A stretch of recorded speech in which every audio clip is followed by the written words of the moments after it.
Hi YouTube, it's Kathy and welcome to my Contemporary-a-thon 2.0 TBR. It's been a little while since I've been able to do a TBR for a readathon and I'm very excited. So I actually didn't get to do the first Contemporary-a-thon because I think I was doing at least one other readathon at the same time and just could not do the thing, but I'm very excited to be doing this one. This is a readathon where you're going to read contemporary novels, as you might have been able to figure out, and it takes place from February 12th to 18th. This readathon is co-hosted by Chelsea from Chelsea Darling Reads, Julie from Pages and Pens, and Natasha from My Reading is Odd. There are 7 challenges. They're super chill about this. You can totally double up if you want to, but I've decided that I'm going to pick a different book for every challenge.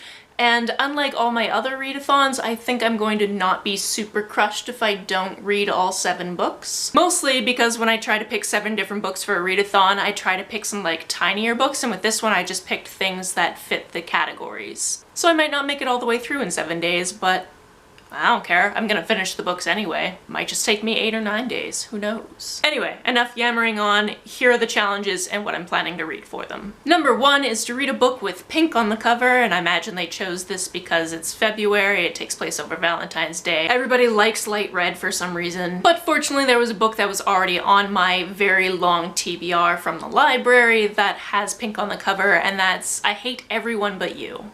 I actually meant to read this book before going to PodCon because I knew Gabby Dunn was going to be there and then I'd have at least something I could say to her besides, I really enjoyed the panel that you did because it was hilarious, but didn't get around to it. This is a good reason to read it now. Number 2 is your most recently acquired contemporary, and look what I got in the mail! Anyone who's just watching this TBR and doesn't know my channel is like, what's wrong with this person right now? But if you know my channel or if you've watched any of my videos wrapping up 2017, this was my favorite read of 2017. I read it as an e-audiobook from my library and decided immediately that I needed my own copy. So I got a used copy on Amazon and it showed up recently and I'm so excited to reread it, guys. You know what, I'm going to link my top 7 of 2017 videos if you want to know more about this book. I gush about it a lot in that video, so you can go there. Number 3 is read a hyped book, and for this I'm actually going to get you guys to choose which one I'm going to read. I want to read both of these and I just can't decide between the 2 of them, so you guys get to choose down in the comments below. Please let me know your preference. You are choosing between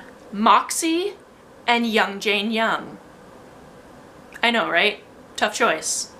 Which one should I read? I'm at the top of the holds list for both of these books at my library, so I basically just have to take the suspension off and then that book will come to me. So which one, guys?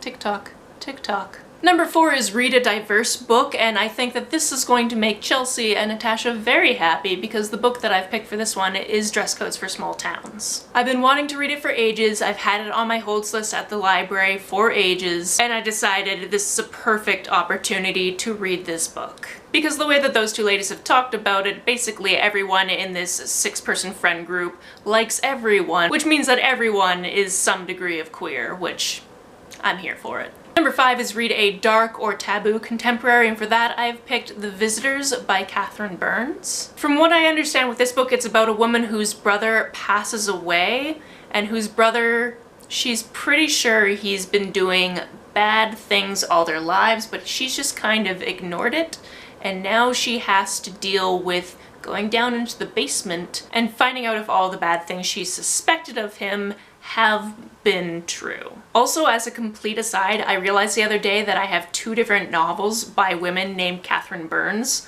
but they spell their names differently and obviously are different people. But it amused me. Number 6 is read a contemporary graphic novel, and for this one I'm going to read Adulthood is a Myth by Sarah Anderson because she's hilarious. I got another one of her bind-ups for Christmas and I just sat there for like an hour snickering at things and then like stopping my family members from what they were doing to make them read comics because they were hilarious. And I thought they would appreciate them, and of course they did. And number 7 is read a book that is recommended to you, and for that I'm going to read Bellevue Square. There isn't a whole lot I know about this because again I like to go into my books not knowing too much about it, but I know it has something to do with doppelgangers. I know that that has something to do with the writer of it. And a friend at work recommended this to me and said that she absolutely loved it. She's a mother of 3 and she tore through it really quickly, which means if she could find the time to read it, I can definitely find the time to read it. If it's something that compelled her that much, I want to read it. How about you? Are you doing the Contemporary-a-thon? If you are, let me know down below and I would love to check out your TBR. Also, out of all of these books I mentioned, which one are you most excited for me to read? And then please, again, remember to vote between Moxie and Young Jane Young down in the comments below so I know which one to pick. On the way down to the comments, if you hit that subscribe button, that would be very nice of you. You can like and share this as you see fit, and I will see you very soon. Bye!